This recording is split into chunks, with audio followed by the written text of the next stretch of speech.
Hello, everybody. My name is Evangelist Amanda Matthews. I would like to welcome you to Strive to Aspire's podcast. It's always a pleasure to bring you hope, motivation, and inspiration. This is not for entertainment purposes, but to inform you and to bring you motivation about what concerns our people today. Today, I want to take a look at racism. I want to talk about why I don't think racism belongs. Actually, I was at a food bank today. I was there to inquire about how to serve underprivileged people in my community. And when I looked around the food bank, there were all types of people there. There were black people, there were white people, there was people from the Hispanic community, and something just touched my spirit, and I had to ask myself, there are some places that racism doesn't belong. A man was there, and I saw that he was conversating with a certain group of people, and then he kind of had a snide attitude towards others that were not of his race. And I said to myself, Lord,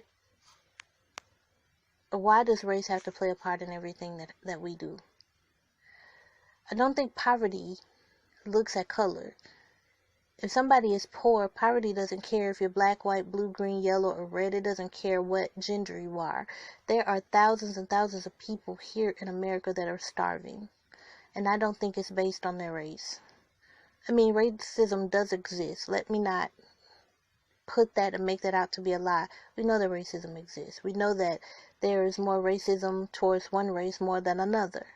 We know that, black people have suffered for years from being under slavery for so long. We know that black men and women are getting harassed, getting killed.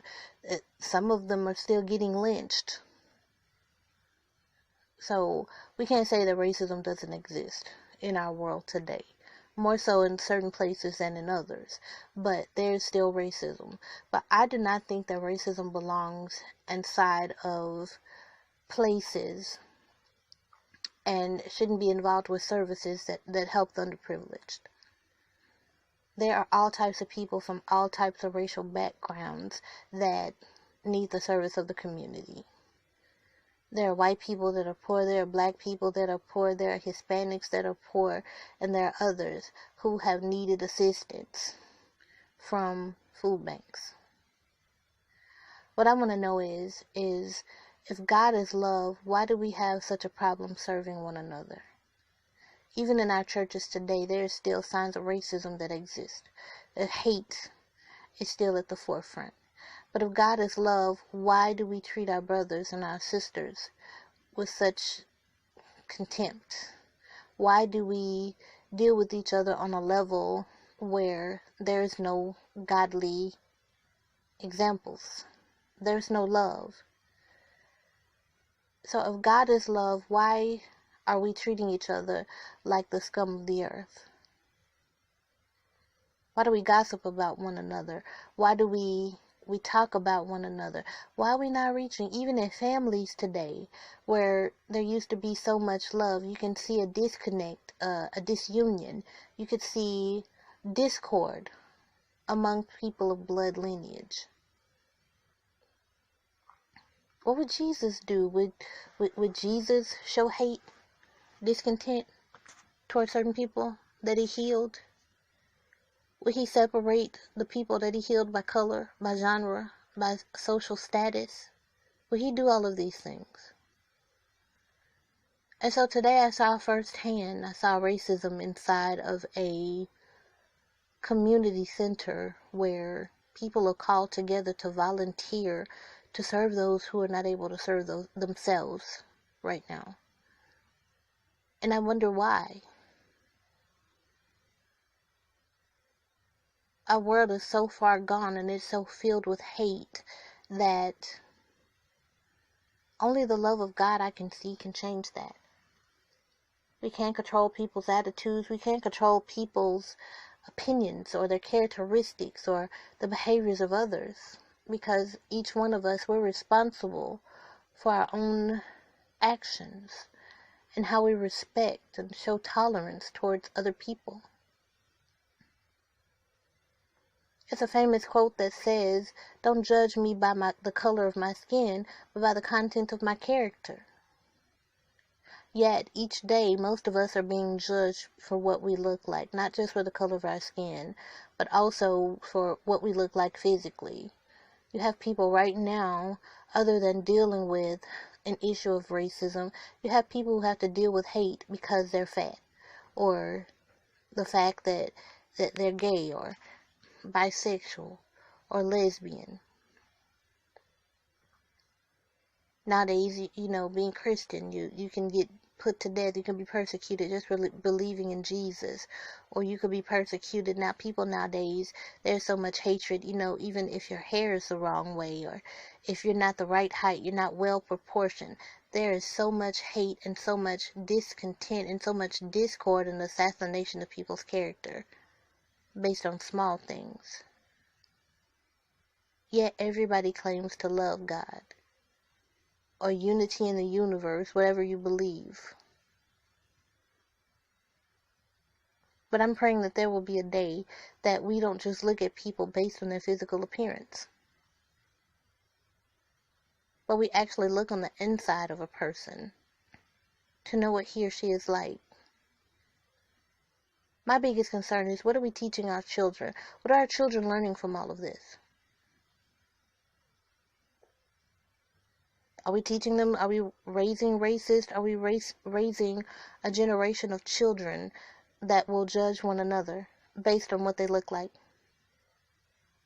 Are we teaching them how to discriminate? Are we teaching them how to gossip? Teaching them how to assassinate someone's character? We're teaching them to be bullies. We're teaching them to sow discord, in which you reap what you sow. Do we really want our children of the next generation to sow what we're reaping in these end times? What are we reaping in this world right now? Suicide, homicide, genocide. That's what we're reaping right now. We're reaping a whole generation of people who can't get along. There's no unity, no love, no commitment for change.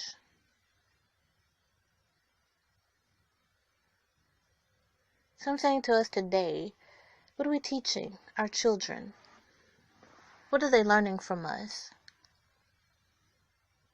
What are we really feeding those that are behind us? What are we leaving generations to come? What are we leaving them? What legacy, what history, what word are we leaving for our children? When they come to us and they stress hate, or if they say things that are not right, or if they say things that we don't agree with, I have to ask myself sometimes when my children come to me with certain things, Mom, I found this video and can you explain? I'm just appalled about what's out there. I do monitor everything that they see, what they watch. In fact, there are times when I just step into the room and whatever they're looking at the time, I look too. Because I want to know everything that goes into their eye ear gate. So when they ask me about racism, when they ask me about history, when they ask me about all of the things that are going on, fat shaming, suicide, just rude, immoral behavior, I have to explain to them, I don't want them to be raised that way. No one is perfect, but I think a lot of things that we go through in this world, we have total control over.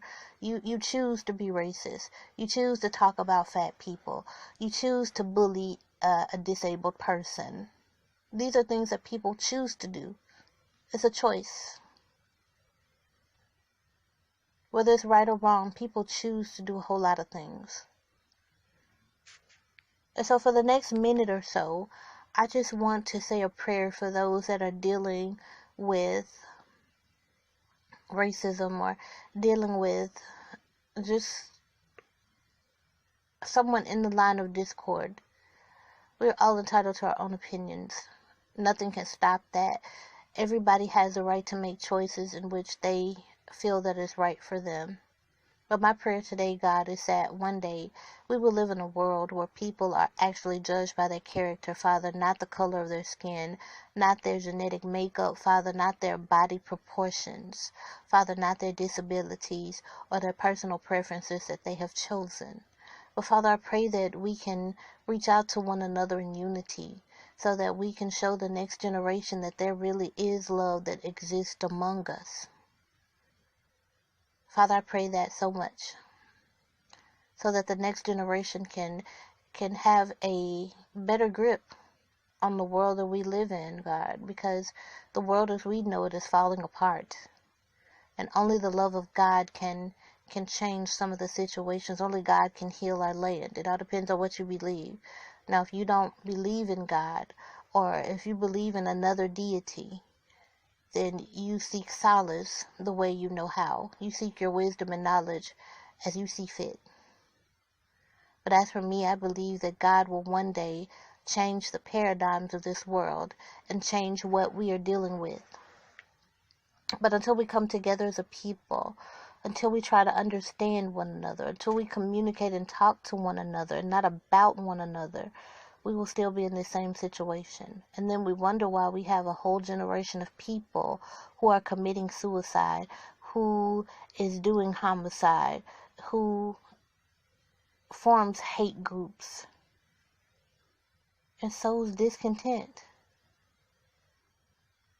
So my prayer is that for everyone who may listen to this, you will share this and you will spread the word, and we could start a movement.